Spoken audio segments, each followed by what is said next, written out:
चरक संहिता सूत्रस्थान अध्याय 7वां वेग न वेगान धारणी अध्याय श्लोक नंबर 53 आगंतुक रोग का प्रतिषेध बताया है।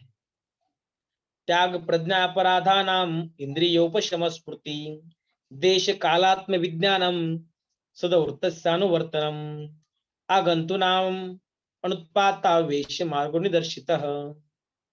आगंतुक रोग प्रतिषेध, प्रज्ञापराधों का परित्याग, इंद्रियों को संयमित रखना, स्मरण शक्ति ठीक रखना, देश काल तथा आत्मा का सदा ध्यान रखना और अच्छे लोगों द्वारा निर्दिष्ट सदाचार का पालन करना, ये सब आगंतुक रोगों को न उत्पन्न होने देने के मार्ग है।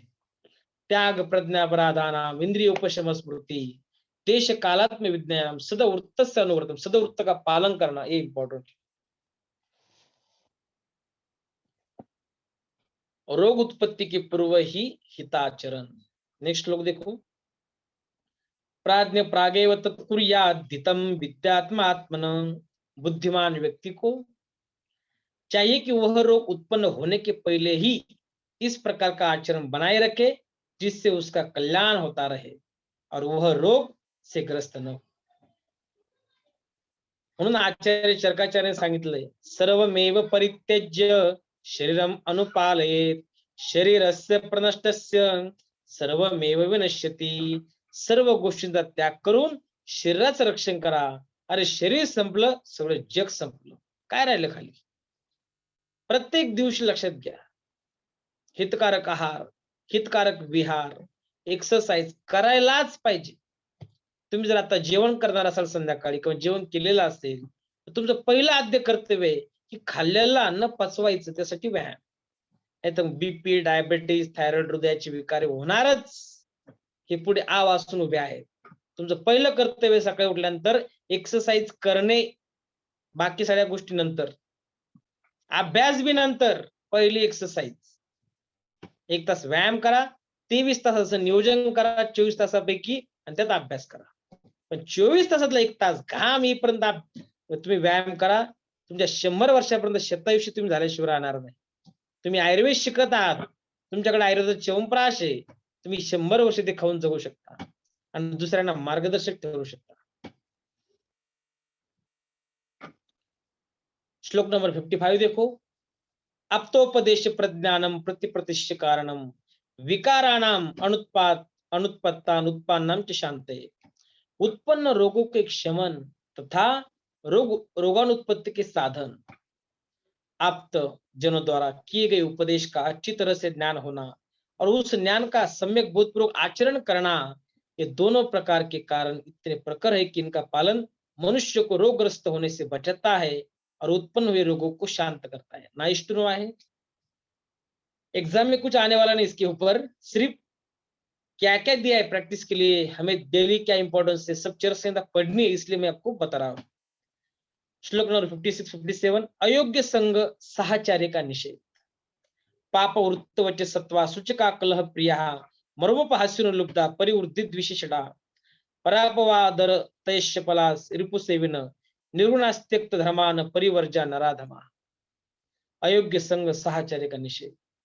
ऐसे नीच नराधम जनों का संग कभी नहीं करना चाहिए जो सदा पाप का आचरण करते हैं, झूठ और अहितकर वचन बोलते हैं, जिसके मन में पाप ही पाप भरा हो, जो चुगलखोरी करते हो, जो सदा लड़ाई झगड़ा पसंद करते हो, दूसरे की विपन्नता, गरीबी या मजबूरी की हंसी उड़ाते हो, लोभी हो, दूसरों की उन्नति देकर उनसे द्वेष करते हो, शठ धूर्त हो, दूसरों की निंदा में आनंद और रुचि लेने वाले हो, चंचल चित्त के हो, जो शत्रु के पक्ष के हो, जो क्रूर हो, अपने धर्मों को छोड़ चुके उन्हें वर्ज्य करना है।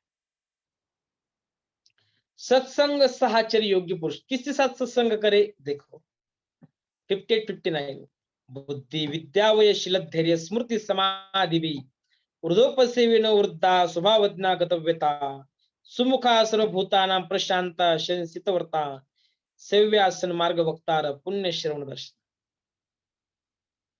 सत्संग साहचर्य योग्य पुरुष, ऐसे उत्तम पुरुषों का सदा सत्संग करना चाहिए जो विद्या में, बुद्धि में, आयु में, शील में, धैर्य में, स्मृति में और चित्त वृत्ति को एकाग्र करने में सिद्ध, सफल तथा ज्ञान आदि संपन्नता के कारण बड़े हुए, वृद्ध हो, जो स्वयं ऊर्ध्व की सेवा करने वाले हो, स्वभाव जानने में कुशल हो, शारीरिक या मानसिक पीड़ाओं से त्रस्त न हो, जो सभी प्राणियों के हित चिंतक और कल्याणकारी वचन बोलने वाले हो, जिनका विचार, आचार, व्यवहार प्रशंसित हो, जो अच्छे मार्ग का उपदेश करने वाले हो और जिनकी बातों का श्रवण करना एवं जिनका दर्शन करना पुण्य में कल्याणकारी हो. कोणाचा सत्संग केला पाहिजे, कोणाचा आदर्श घेतला पाहिजे हे आपल्याला कळलं पाहिजे. संतांनी जे वचन दिलेलं आहे, संत विचार महत्वाचे आहेत. सद्विचार, आचरण आपलं चांगलं असेल तर जगाच्या कुठल्याही ठिकाणी आपल्याला अडचण येत नाही. आचरणच दोष असेल, तुम्ही कुठं किती चांगलं ठिकाण असू द्या, तुमच्या अडचणी वाढल्याशिवाय राहणार. श्लोक नंबर 60. आहार आचार चेष्टासु सुखार्थी प्रत्यचेहच परम प्रयत्नमातिष्ठेत बुद्धिमान हित सेवने. हित सेवन से ही सुख. जो बुद्धिमान मनुष्य इस लोक में रहकर और जन्मांतर में भी सुख चाहता है, उसे उत्तम आहार, उत्तम आचार और उत्तम परिश्रम करने में उत्तम प्रयत्नशील होना चाहिए. 61 देखो, दधी सेवन. आचार्य शर्कराचार्य ने बिना, अभी इतना सब चालू है, दिनवृत्त, सदवृत्त सब कुछ, और उसमें 61 का दधी सेवन दे दिया. जब जो भी ध्यान में आता था वो लिखते थे, ऐसा लग रहा है मुझे. वेगान धारणीय अध्याय में सब वेगों का बता दिया, अधारणीय, उसके बाद ये धारणीय चालू है. अभी दधी का बीच में कैसा आ गया, आप बताइए मुझे. 61 श्लोक में दधी कैसा आ गया. दधी सेवन विधि और निषेध बताया है. तो इस सभी आचार्य ने जैसा जैसा उन्होंने जो किया रचना, उसमें कुछ तो होगा, इसलिए हम पढ़ रहे हैं. लेकिन अभी जितना अच्छा चल रहा है सदवृत्त पालन, उसमें दधी का कुछ अभी चर्चा ही नहीं है, तो दही आ गया. अभी देखो 61 उन्होंने लिखा है, तो इसलिए तो बराबर ही होगा. सिर्फ क्वेश्चन है, क्वेश्चन मार्क, कि अभी दधी कुछ टॉपिक होगा आगे तो इसमें दे सकते थे, तो उसमें दधी दे दिया है. देख लीजिए, कुछ इंपॉर्टेंस होगा इस अध्याय में, उसको बताने की इच्छा हुई होगी आचार्य चरकाचार्य को, वो तो आचार्य है. देख लीजिए.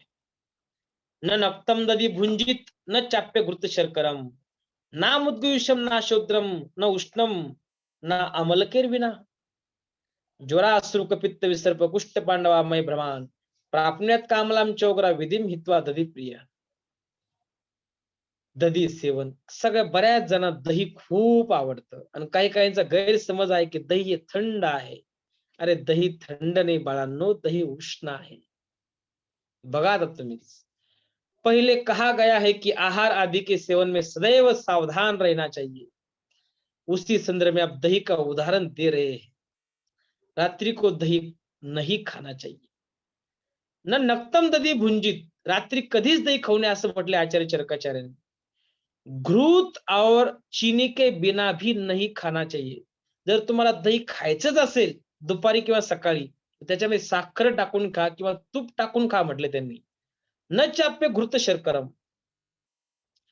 तर घृत और चीनी के बिना भी नहीं खाना चाहिए. म्हणजे कमीत कमी साखर तरी टाका.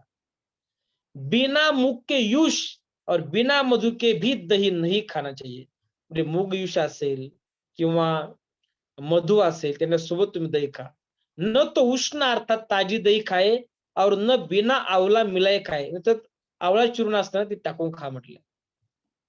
यदि कोई मनुष्य दही खाने के नियम को छोड़कर दही का सेवन करता है तो उसे क्या होता है, ज्वर, रक्त पित्त, विसर्प, कुष्ठ, पांडु रोग, भ्रम और उग्र कामला आदि रोगों के उत्पन्न होने की संभावना होती है.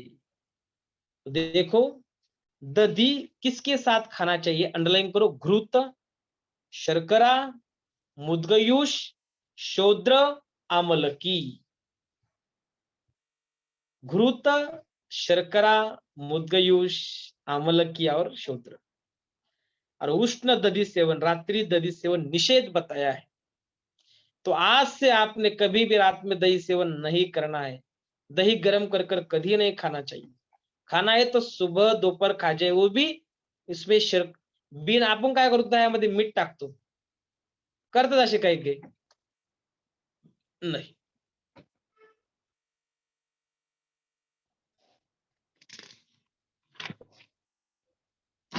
रात्रि में और उष्ण दही खाने का सर्वथा निषेध है, परंतु दिन में भी यदि दही खाने हो तो घी, शर्करा, मूंग का यूज, मुद्दत, आंवला, इसमें से अपने प्रकृति या शरीर की अनुकूलता के अनुसार किसी एक द्रव्य के साथ खानी चाहिए.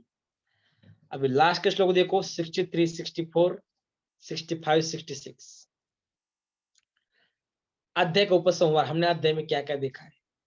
वेगावेग समुत्थास्य रोगास्तेषां च वैशिष्ट्यम् येषां वेगा विधार्याश्च यदर्थ यद्धिताहितम् उचिते चाहिते वर्जे सेवे चानुचिते क्रम यथा प्रकृति चाहारो मलायन गद औषधम् भविष्यातामनुत्पत्तो रोगानामौषधम् चेत् वर्जा सेव्याश्च पुरुषा धीमतात्मसुखार्थिनां विधिना दधि सेव्यं च येन यस्मात् तत्त्रिज नव वेगांधारण्य अध्याये सर्वमेवादवन्मुनि इति अग्निवेश कुर्ते तंत्र चरक प्रति संस्कृते सूत्रस्थाने स्वस्थ वृत्त चतुष्के नव वेगांधारण्य नाम सप्तम अध्याय.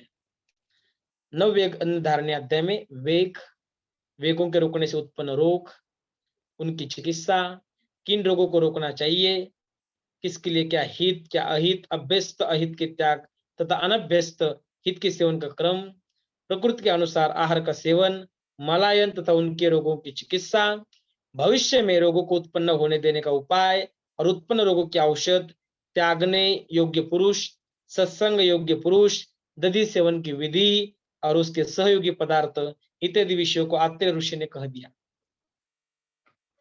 इस प्रकार चरक द्वारा प्रति संस्कृत अग्निवेश कुर तंत्र के सूत्र स्थान में न वेगांधारण नाम 7वां अध्याय समाप्त हुआ. तो अध्याय का सारांश, अधारणीय वेग कितने हैं? 13. धारणीय वेग कितने हैं इसमें दिए हैं. तो अहितकर मानसिक, वाचिक और शारीरिक वेग धारणीय है. धारणीय वेग के बारे में बताया है. कायिक, वाचिक, मानसिक जो वेग बताया है वो उसका धारण करना है. आचार्य वाग्भटाचार्य ने 5 बताए. लोभ, ईर्ष्या, द्वेष, मात्सर्य, रागादीनाम जितेंद्रिय. लोभ, ईर्ष्या, द्वेष, मात्सर्य, राग सभी धारणीय बताया है. व्यायाम का हमने वर्णन किया. इधर व्यायाम कितना करना चाहिए, अति योग होने से क्या होता है, ठीक है. हित अहित सेवन त्याग विधि पादवश क्रम का वर्णन किया. शारीरिक प्रकृति हमने देखी, सम प्रकृति श्रेष्ठ मानी है. बाकी सब जो प्रकृति है वो तो आतुर बताई है. निज रोग प्रतिषेध उपाय बताए हमने देखे. आगंतुक रोग की चिकित्सा क्या है, निज रोग की चिकित्सा क्या है. निज रोग में वमन, विरेचन, बस्ती, नस्य का क्रमिक प्रयोग करना है. हेतु विपरीत, व्याधि विपरीत, हेतु व्याधि विपरीत कार्य औषधान्न एवं विहार के साध्य रोगों की चिकित्सा करने के लिए बताया है. स्नेह स्वेदन के बाद वमन, विरेचन, बस्ती और नस्य का क्रमिक प्रयोग, तदनंतर रसायन और वाज्यकरण का प्रयोग करने के लिए बताया है. आगंतुक रोग का प्रतिषेध, प्रज्ञाप्रात का परित्याग, देश काल ज्ञान, स्वस्थ पालन और आप्तोपदेश का ज्ञान एवं तदनुसार आचरण करने के लिए बताया है.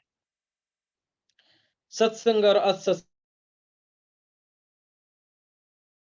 हमने देखी. इसी तरह आज हम यहाँ रुकते. 7वां अध्याय खत्म हुआ. सुबह हमारा लेक्चर 7:30 बजे होगा. 7:30 से 9:30 2 घंटा हमारा क्लास होगा. तो कल ये सब 8वां, 9वां, 10वां अध्याय जितना ज्यादा हो जाए सुबह शाम जल्दी से जल्द हम चरक संहिता या संपन्न करेंगे. चलो मिलते हैं सुबह 7:30 बजे. Thank you. Good night.